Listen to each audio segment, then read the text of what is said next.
Bonjour à tous et bienvenue à ce nouveau Good Morning Market. Nous sommes le mercredi 18 mars 2020 et nous allons débuter par un tour d'horizon des clôtures. Tout d'abord, il faut noter que les indices américains se sont envolés hier après que l'administration Trump ait dévoilé certains détails du plan de relance. Alors toutefois, il faut noter que ce plan doit encore être approuvé par le Congrès américain.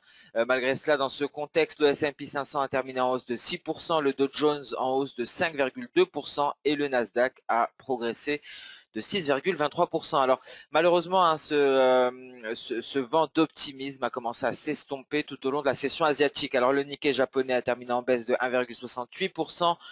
Le S&P ASX 200 en Australie a baissé de 6,43%, tandis que le Kospi coréen s'échange à près de 5%. Le S&P 500, donc à noter, lors de la session future aux États-Unis, a atteint la limite inférieure de moins 5%. Alors voici un tableau général des marchés, notamment à gauche le CAC 40 et le DAX en dessous. Vous avez les indices américains sur les matières premières, vous avez le gold, les pétroles et en bas vous avez le GBP/USD, l'USD CAD et l'euro-dollar, le tout en 30 minutes. Pour débuter, nous allons faire le point concernant donc la propagation du coronavirus. Alors il faut savoir qu'hier, le nombre de cas confirmés a augmenté pour atteindre près de 199 000. Le nombre de décès a approché les 8 000. Le nombre de cas actifs a dépassé les 100 000 pour la première fois hier, donc un plus grand nombre de cas de coronavirus qui a été signalé. Plus de 120 pays ont signalé de nouvelles infections. En dehors de cela, donc ce nouveau, le nombre de cas actifs qui dépasse les 100 000. Alors il faut savoir que dans un tel contexte, Donald Trump perd du terrain, plus particulièrement les républicains perdent du terrain. Et ça c'était vraiment la crainte de l'administration Trump. Et on peut le constater ici graphiquement, on a une remontada des démocrates et un repli des républicains. Et il faut savoir que le plan d'ailleurs de relance aux États-Unis pourrait s'élever à 1,2 trillion de dollars, dont 1000 dollars seront distribués directement à tous les Américains qui recevront un chèque donc de 1000 dollars. Il suffit simplement d'être majeur. Et donc Stephen Mnuchin qui a averti que le chômage aux États-Unis pourrait atteindre les 20% sans intervention du gouvernement. Alors malheureusement, le drame pour Donald Trump, c'est que celui-ci basait sa campagne électorale, si je puis dire, communiquer massivement sur les records de Wall Street, mais également sur les jobs aux États-Unis et donc le marché de l'emploi. Et donc Stephen Mnuchin qui a averti que le chômage aux États-Unis pourrait atteindre les 20% si le gouvernement n'intervient pas. Et nous avons des indices américains en bear market. Nous faisons face à une crise sanitaire, ce qui explique cette perte de terrain de la part des républicains. Et d'ailleurs Joe Biden qui a remporté les primaires démocrates en Floride et dans l'Illinois. À présent, à noter qu'on revient, on se refocalise sur les marchés, notamment en Europe. L'Italie a d'ores et déjà interdit à présent la vente à découvert pendant les 3 prochains mois. À noter également qu'Angela Merkel a déclaré que l'émission conjointe de dette par l'Union européenne pourrait être une option pour lever l'incertitude concernant le virus. Et donc, on a pris connaissance des exportations japonaises en baisse de 1% par rapport à l'année précédente en février. Et et à noter que les importations ont chuté de 14% par rapport à l'année précédente. Alors on va s'intéresser donc à cette propagation du coronavirus, on va mettre l'accent dessus aujourd'hui. Donc ici vous avez différentes courbes, ce qui permet de placer les différentes zones, les différents pays selon donc le degré de propagation. Si je puis dire, vous avez ici une droite qui représente une augmentation journalière de 33%. Alors tous les pays qui sont au-dessus de cette droite, donc ce sont des moments auxquels la propagation est exponentielle, supérieure à 33% en journalier. Et on peut constater plusieurs choses au vu de ce graphique. On peut constater que les États-Unis sont clairement actuellement en train de suivre la tendance, si je puis dire, italienne. Donc voici les États-Unis ici en rose. On voit la courbe italienne en gris, hein, oui c'est du gris, donc ça permet de comparer, hein, on connaît déjà la situation italienne et donc en constatant ici les similitudes, hein, de momentum, on peut donc s'attendre à ce que les États-Unis connaissent une situation similaire à la situation que nous pouvons constater en Italie actuellement. Donc aux États-Unis, on pourrait être concrètement à 30 000 cas dans une semaine environ. Et voilà pourquoi, hein, visiblement, il ne faut pas s'attendre à un rebond des indices. Le pire est devant nous concernant cette propagation de virus. Et là, on s'intéresse simplement à la propagation du coronavirus, mais il y a également des dommages économiques. Pour cela, on ne va pas se baser sur l'Italie, car ce n'est toujours pas visible, mais on va se baser tout simplement sur la Chine.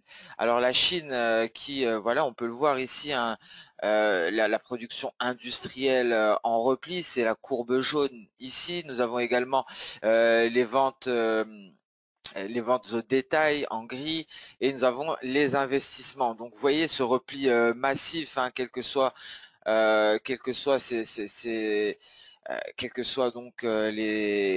les chiffres, si je puis dire. On va aller même plus dans le détail, car on voit, hein, clairement cette chute dramatique de la production industrielle. La Chine est en train de reprendre sa production actuellement, mais en tout cas, il faut s'attendre à des chocs similaires un peu partout dans le monde. Et donc la production industrielle qui avait chuté de 13,5% en janvier-février, et il faut noter également que les ventes au détail et les investissements ont baissé de plus de 20%. Et on va aller plus dans le détail, hein. Ici, vous avez différents secteurs, hein, qui sont en chute libre. Le secteur automobile, normalement, notamment, on en a déjà parlé, les cosmétiques qui se replient, et j'en passe. Donc voilà à quoi s'attendre. Concrètement, d'un point de vue de propagation du coronavirus, on se base sur l'Italie pour se projeter. D'un point de vue économique, on se base principalement sur la Chine. Il faut noter que ce repli des indices a été extrêmement sévère, extrêmement violent. On va mettre les choses en perspective. On va voir lors des précédentes crises, le temps qu'il a fallu, le nombre de jours qu'il a fallu au S&P 500 pour passer en bear market, pardon, et on peut constater effectivement que cette fois-ci, le passage en bear market a été plus rapide que jamais, hein, concernant le S&P 500.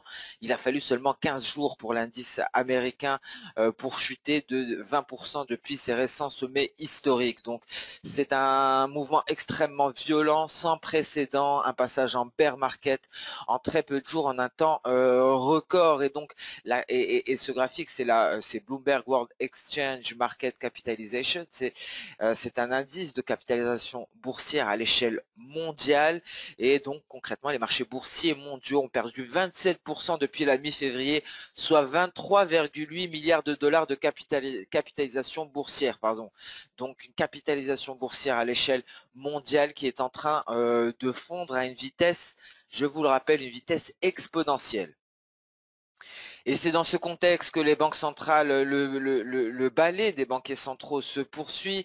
Les banques centrales ne cessent d'intervenir. Donc voici un tableau qui récapitule toutes les interventions de banquiers centraux. Pour le 20 mars, vous avez les banques qui sont intervenues aujourd'hui. Alors je n'ai pas eu le temps d'ajouter également la Banque centrale d'Islande, hein, qui a baissé ses taux de 1,75% à 1,75%, pardon, à 9 heures précises ce matin. Donc je n'ai pas eu le temps de mettre à jour ce tableau, mis à part la Banque d'Islande qui l'a fait à 9 heures du matin. Nous avons la Pologne qui baisse ses taux de 50 points de base à 1%, la Turquie qui baisse ses taux de 100 points de base à 9,75%, la République tchèque qui baisse ses taux de 50 points de base à 1,75%. Donc voilà la situation actuelle des banques centrales, des interventions massives qui s'enchaînent. Et donc dans un tel contexte, hein, à présent, les banquiers centraux sont en train de s'aligner, la version risque est de retour, et ce que l'on attend maintenant, ce sont les actions des gouvernements. Les banquiers centraux ont fait le job, ils ont pratiquement tous répondu à l'appel. On attend d'ailleurs toujours la RBA qui devrait faire une annonce de sa politique du jour au lendemain. Et donc les mesures, hein, toutes ces mesures de relance dévoilés par les gouvernements n'ont pas réussi à simuler le sentiment hein, depuis très longtemps et à améliorer justement ce sentiment. C'est le problème, mais on les attend quand même. Les banquiers centraux ont d'ores et déjà fait le travail. Donc le calendrier économique hein, n'aura pas grande importance aujourd'hui. À 11 h, on prendra connaissance de l'IPC pour février de la zone euro. 13h30 pardon, aux États-Unis, les mises en chantier pour février. Et à la même heure au Canada, l'IPC pour le mois de février. 15h30 concernant les pétroles qui sont à un niveau extrêmement critique actuellement, un niveau qui n'a pas été atteint, il me semble, depuis 2013. J'ai partagé cela sur Twitter, bien entendu. On attend le rapport du DOE sur les stocks de pétrole. Le pétrole, donc, qui est frappé de plein fouet par la hausse de l'offre, une guerre des prix du pétrole et une baisse de la demande qui est due au coronavirus. Et donc le WTI qui se négocie actuellement en dessous des 27 $. Le Brent ne cote que 2 $ au-dessus. Le spread entre le WTI et le Brent s'est considérablement réduit, c'est-à-dire l'écart entre le WTI, donc le pétrole du Texas et le pétrole de la mer du Nord, le Brent, ont un spread de 2 $ et donc le rapport du DO ne devrait pas changer grand-chose, ça ne devrait pas changer le sentiment du marché, surtout concernant le pétrole. Ça nous ramènerait un petit peu de volatilité, en tout cas à court terme. À noter pardon, que les données de l'API d'hier ont laissé entrevoir une baisse à hauteur de 0,4 millions de barils. Et lors de la session asiatique, on prendra connaissance du PIB en Nouvelle-Zélande pour le 4e trimestre à 22h45, à minuit 30 au Japon, l'IPC pour le mois de février à 1h30 en Australie, la variation de l'emploi pour le mois de février, et à 4h30 du matin très certainement l'annonce de la politique monétaire de la RBA, donc l'Australie, qui publiera une déclaration de politique monétaire jeudi matin. Il y a des rumeurs selon lesquelles la RBA s'apprête à lancer un programme d'assouplissement quantitatif massif, donc un QE annoncé par la RBA demain matin très certainement, et donc le gouverneur Lowy devrait prendre la parole à 6 h du matin. Donc voilà pour ce point coronavirus. On va passer sans plus tarder sur la plateforme Xstation 5 et on va s'intéresser au marché, plus précisément le marché d'échange pour débuter, comme à notre habitude. Donc le dollar index qui poursuit en territoire positif. On peut voir cette reprise, et ça c'est bien une ondulation en V, pour faire la différence entre les N et les V. Le billet vert, grâce à la Fed, grâce à toutes ces injections de liquidités, nous a permis une recovery, une reprise en V, ondulation en V pour le billet vert. Le billet vert qui actuellement a franchi la résistance des 100, et donc dans ce contexte-là, l'euro-dollar en net repli qui vient s'affranchir ici à nouveau des indices 28 aux alentours actuellement des 1,0966. Donc une reprise en V pour le billet vert. Pour l'euro-dollar, bien entendu, c'est l'inverse. On a une succession de vagues en I, un I aussi, un I baissier, et donc c'est une ondulation en V inversée. L'USD4, lui, se rapproche de l'objectif, un objectif intermédiaire en vue de finaliser cette vague en N, une vague en N qui devrait prendre fin à 1,4431. Je vous rappelle la corrélation négative entre l'USD4 et les pétroles, donc l'USD4 qui devrait poursuivre pour finaliser sa vague en N, peut-être même jusqu'à la ligne de force E 1,4580. Pour l'heure, on attend de rallier les 1,4431. Nous sommes en train de définitivement valider la ligne de force NT, donc l'USD4 qui poursuit en territoire positif, l'USD4 qui est corrélé donc négativement avec le pétrole WTI, le WTI qui est en train de s'effondrer actuellement à des niveaux assez exceptionnels. L'USD-Yen, lui, qui retrouve des couleurs, il vient se placer au-dessus de son support, au-dessus de son palier de Kijun. Si cette hausse parvient à se poursuivre, la prochaine résistance est à 109, très exactement. Le GBP-USD poursuit son déclin, un déclin assez incroyable. On a effacé toute la hausse initiée depuis septembre 2019 et on va aller chercher ce point bas très certainement. Donc encore une fois, cette figure exceptionnelle, cette figure chartiste, une épaule tête-épaule complexe avec deux épaules à gauche, deux épaules à droite, à surpasser l'objectif théorique. On est en train de se rapprocher du point bas de septembre 2019. Félicitations à tous ceux qui ont tenu le coup, hein, ceux qui ont tradé cette figure chartiste. On va passer sans plus tarder sur les indices boursiers. On va débuter par le DAX en intraday. Alors le DAX de rebond d'hier, malheureusement, hein, ne s'est pas poursuivi. Il y avait des résistances, hein, et c'est justement le message qu'on a essayé de faire passer sur le Twitter d'XTB France. Ce graphique a été publié, nous en étions à là très exactement, il me semble, c'était à 17 h. On a mis en évidence cette résistance et la fragilité de ce rebond pour vous mettre la puce à l'oreille. Et effectivement, le DAX s'est replié pour aller chercher le prochain support, et donc on va continuer. Je pense qu'on va vous tenir informé des configurations graphiques du DAX sur Twitter au fur et à mesure, hein. Donc là, une résistance qui a tenu, une première résistance ici, un palier de Kijun, seconde résistance, palier de Kijun, et à présent on est allé chercher la ligne de force NT, rebond pour aller chercher la Tenkan, mais attention, une séance qui pourrait être, ça pourrait être extrêmement baissier. Aujourd'hui, même topo, hein, pour le CAC 40, et c'est la même résistance qu'il a renvoyé à la baisse. C'est un palier de Kijun ici qu'il a renvoyé en territoire négatif. Le DAX, hein, semble tout de même un peu plus réactif, et le Dow Jones, hein, aux États-Unis à présent, le Dow Jones en intraday, nous sommes en données H1, c'est en 1 heure, hein, depuis tout à l'heure. Le DAX c'est du 1 heure, c'est le graphique que j'ai partagé sur le Twitter XTB France. Le CAC 40 c'est également du 1 heure, et le Dow Jones qui repart en direction des 20 000 points, encore une fois, hier assez exceptionnel, hein, nous sommes passés sous la barre des 20 000 pendant un court instant avant de repartir en territoire positif, mais ces fameuses résistances n'ont pas permis de poursuivre à la hausse. Dans tous les cas, on avait la solide barrière des 21 600 ici, et à présent on repart en direction des 20 000. Attention, on pourrait passer définitivement en dessous dès aujourd'hui pour ne plus retrouver ce niveau pendant un moment, en tout cas s'il n'y a pas de choc majeur, de mesures majeures pour redonner une impulsion haussière aux indices. On risque de repasser sous les 20 000 pour un bon bout de temps.